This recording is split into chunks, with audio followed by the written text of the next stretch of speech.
Hello everyone, welcome to स्नीशास coding world. तो guys, last video में हमने कई सारे टैग्स के बारे में पढ़ा, एट्रीब्यूट्स के बारे में पढ़ा और लिस्ट पढ़ी, टेबल्स पढ़ी। तो इस वीडियो में हम HTML का सबसे इम्पॉर्टेंट टॉपिक पढ़ने वाले हैं जिसका नाम है फॉर्म। तो हम सबसे पहले अपने फोल्डर पे आ जाते हैं और एक नई फाइल बना लेते हैं जिसका नाम रख देते हैं tut_5.html और जल्दी से अपनी बॉयलर प्लेट कोड खोल लेते हैं।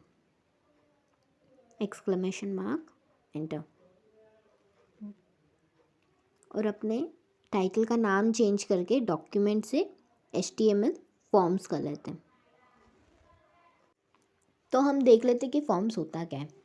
जब भी आप कोई सी वेबसाइट ओपन करते होंगे तो वो आपसे लॉगिन फॉर्म के थ्रू, साइन अप फॉर्म के थ्रू या इनरोलमेंट फॉर्म के थ्रू कुछ इन्फॉर्मेशन लेता होगा, जैसे name, phone number, email, password etcetera etcetera. और जैसे ही आप उसको फिल करके सबमिट करते होंगे वो इन्फॉर्मेशन उस वेबसाइट पे सेव हो जाती होगी। तो बेसिकली हम आज यही बनाना सीखने वाले कि फॉर्म कैसे बनाते हैं, वही सारे फॉर्म्स की वैल्यूज़ कैसे हम सबमिट करते हैं, वेबसाइट में सेव करते, वही सब सीखने वाले हैं आज। तो सबसे पहले हम जल्दी से हेडिंग डाल देंगे जिसका नाम रख देंगे HTML फॉर्म्स। अब हम फॉर्म बना देते हैं। फॉर्म हमेशा एक फॉर्म टैग के अंदर बनता है, तो हम लिखेंगे फॉर्म और एंटर करेंगे तो हमारे पास पूरा सिंटेक्स फॉर्म का आ जाएगा। अब यहाँ पर एक एट्रीब्यूट दिख रहा है जो कि है एक्शन। एक्शन में हमको एक लिंक देना पड़ेगी बैकएंड की, जहाँ पर हम जो भी डाटा फॉर्म के अंदर फिल करेंगे वो डाटा उस एक्शन वाली लिंक के ऊपर जाके सेव हो जाएगा। यही वेबसाइट्स में होता है कि वेबसाइट्स में एक एक्शन रहता है जहाँ पर वो बैकएंड की लिंक डालते हैं और जैसे ही हम सबमिट करते हैं वो सारी इन्फॉर्मेशन उस एक्शन के पास जाके सेव हो जाती है, उस लिंक में जाके सेव हो जाती है। हम कोई सी भी लिंक दे सकते हैं, हमने दे दी backend.php। backend.php एक गलत लिंक है, बैकेंड अभी हमारा नहीं बना हुआ है, हम सिर्फ एग्जाम्पल के लिए backend.php दे रहे हैं। अब इसमें हम इनपुट टैग डालेंगे। इनपुट टैग क्या होता है? इनपुट टैग मतलब कि जिसमें हम सारा डाटा, सारी इन्फॉर्मेशन फिल करने वाले, वो होता है इनपुट टैग। और कई सारे इनपुट टैग आते हैं, जैसे डेट के आते हैं, नेम के आते हैं, password, email, colour, date of birth. Input लिख दिया हमने, ये हमें कई सारे सजेस्ट कर रहा है, button, check box, colour, date, date and time, email etcetera. अभी हमने नॉर्मल सिंपल सा टेक्स्ट का इनपुट टैग निकाल लिया। अब हम यहाँ लिख देंगे नेम,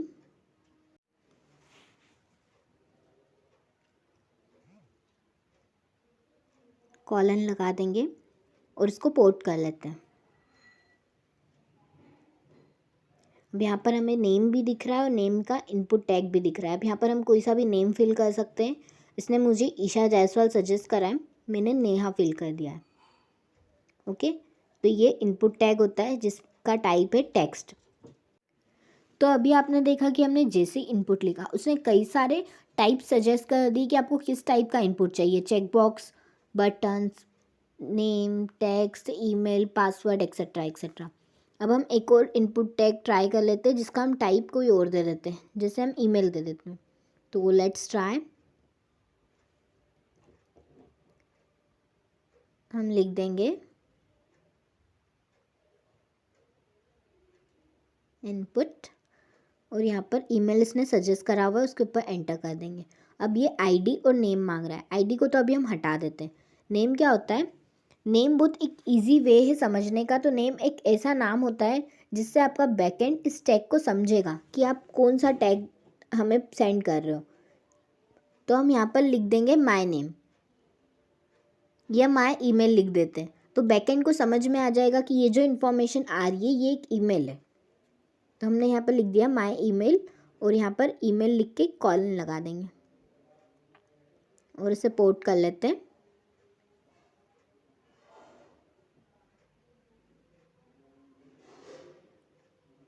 तो हमारे पास ये ईमेल का इनपुट टैग आ गया। इसमें हम कोई सी भी ईमेल डाल सकते हैं। इसने मुझे मेरी ईमेल सजेस्ट करी है बिकॉज मैंने VS कोड को मेरी ईमेल से लॉगिन किया था। आप दूसरी ईमेल भी डाल सकते हैं। और भी इसमें हम टैग्स ट्राई कर सकते हैं। अभी हम इसमें एक BR टैग लगा देते हैं बीच में, क्योंकि ये सिर्फ सिंगल लाइन में आ रहा है सारे टैग्स, तो हमने BR टैग लगा दिया ताकि ये नेक्स्ट लाइन में आ जाए। एक और टैग ट्राई कर लेते हैं जो कि रहेगा पासवर्ड। पहले हम पासवर्ड लिख के कॉलन लगा देते हैं और लिख देते हैं इनपुट ये काम क्यों नहीं करा, एक बार स्पेस दे के लिख देते हैं। इनपुट एंटर करके टेक्स्ट को हटा के यहाँ पर पी लिखेंगे तो इसने पासवर्ड सजेस्ट कर दिया। और भी ट्राई कर लेते हैं। पहले BR लगा देंगे। अब हम एक डेट का इनपुट टैग ट्राई कर लेते हैं। हम लिख देते हैं इनपुट और इसमें डेट टाइप डाल देते हैं। नेम को और ID को भी हटा देते हैं, ये इतना इम्पोर्टेंट नहीं है। यहाँ पर हम लिख देते हैं डेट की जगह पर DOB, डेट ऑफ बर्थ। एक और ट्राई कर लेते हैं।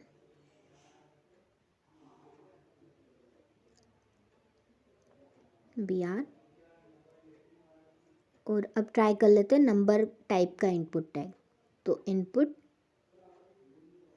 टाइप की जगह पर हम डाल देंगे नंबर और यहाँ पर लिख देंगे बोनस।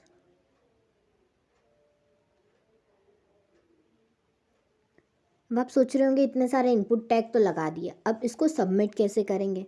तो हमारे पास एक और इनपुट टैग आता है जिसका टाइप रहता है सबमिट, जिसके ऊपर आप जैसे ही क्लिक करते हो हमने जो एक्शन की वैल्यू दी है वहाँ पर ये सारी इन्फॉर्मेशन जाके सेव हो जाएगी। तो हम लिख देते हैं इनपुट और टाइप में लिख देंगे हम सबमिट।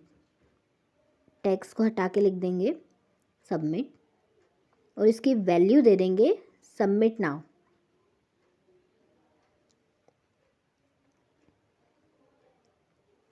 तो हम जैसे ही सबमिट के ऊपर क्लिक करेंगे ये जो भी इंफॉर्मेशन हम इसमें फिल करेंगे वो बैकएंड पे जाके सेव हो जाएगी।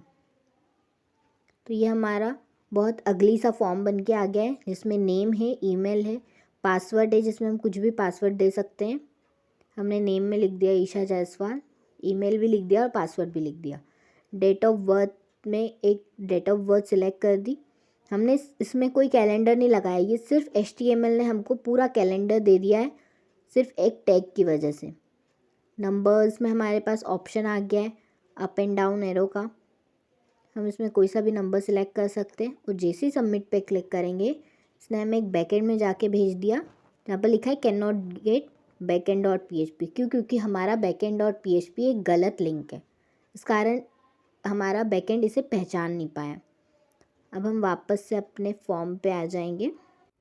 तो हमने अभी इनपुट टैग देखे जिसके कई सारे हमने टाइप्स देखे, जिसमें हमने देखा इनपुट टैग का टाइप एक होता है टेक्स्ट जिसमें हम नेम इंटर करवा सकते हैं, ईमेल में हम ईमेल इंटर करवा सकते हैं, पासवर्ड दे सकते हैं, पासवर्ड इंटर करवा सकते हैं। डेट ऑफ बर्थ का टाइप देखा जिसमें वो पूरी डेट ऑफ बर्थ डेट के फॉर्म में दे देता है हमें, जिसमें मंथ ईयर वगैरह पूरा एक कैलेंडर दे देता है। नंबर इनपुट टैग के बारे में देखा और सबमिट के बारे में देखा। अभी हमारा फॉर्म थोड़ा सा हौच पौच हो रहा था, उसमें स्पेस नहीं आ रही थी उसके इनपुट टैग्स में, तो हम एक और BR टैग डाल देते हैं इनके साथ। BR टैग रिकमेंडेड नहीं है, हम BR टैग कभी यूज़ नहीं करेंगे। हम CSS सीख जाएंगे उसके बाद हम BR टैग नहीं यूज़ करेंगे, ये बहुत गलत प्रैक्टिस है। हम एक और इनपुट टैग लगा लेते हैं जिसका टाइप दे देंगे हम रीसेट। ओके, और इसको एक बार पोर्ट कर लेते हैं, इसकी वैल्यू भी दे देते हैं रीसेट।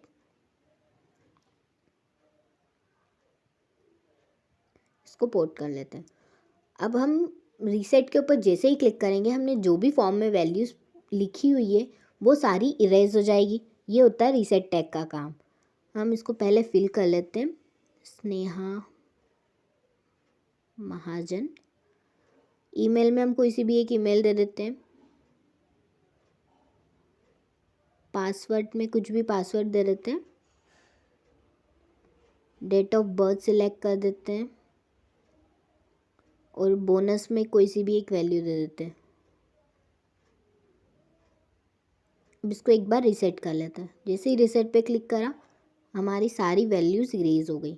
ये रीसेट टैग का काम रहता है। और सबमिट बटन डाटा को सबमिट करने के लिए यूज़ होता है। अब हम हमारे कोड पे आ जाते हैं और एक नई चीज़ सीख लेते हैं जो होता है कमेंट्स। तो कमेंट्स क्या होता है, ऐसा इन्फॉर्मेशन जो वेब पेज के ऊपर डिस्प्ले ना हो उसको हम कमेंट्स बोलते हैं। ओके, इसको एक बार लिख के देख लेते हैं। इसका सिंटैक्स होता है एक्सक्लेमेशन मार्क हाइफन हाइफन, ऐसे लिख के आप छोड़ोगे आपके पास पूरा कोड आपको एमएड प्रोवाइड कर लेगा। इसके अंदर लिख देते हैं दिस इज़ फॉर्म और इसको पोर्ट करवा लेते हैं। अब हमारे वेब पेज पे कहीं पर भी दिस इज़ फॉर्म नहीं दिख रहा है, तो दिस इज़ फॉर्म एक एक्सप्लेनेशन है सोर्स कोड का। ये कमेंट में लिखा गया है और ये हमें सोर्स कोड का एक्सक्लेमेशन प्रोवाइड करता है कि हम सोर्स कोड में हमने क्या लिखा है। आप कुछ टाइम बाद इस कोड को खोल के देखोगे तो आपको पूरा सोर्स कोड पढ़ना नहीं पड़ेगा, आप सिर्फ कमेंट पढ़ोगे कि ये क्या है, दिस इज़ फॉर्म से आप समझ जाओगे कि ये कोड में क्या लिखा है। तो कमेंट हमारे को रीडेबिलिटी बढ़ाता है, हमें एक एक्सप्लेनेशन देता है कि सोर्स कोड क्या है। तो इस वीडियो में हमने कई सारे इनपुट टैग्स के बारे में पढ़ा, फॉर्म्स के बारे में पढ़ा, एक्शन एट्रीब्यूट के बारे में पढ़ा, और नेक्स्ट वीडियो में भी हम कई सारे इनपुट टैग्स के बारे में पढ़ेंगे, जैसे check box, radio buttons, drop down menu कैसे बनाते हैं, टेक्स्ट एरिया कैसे क्रिएट करते हैं।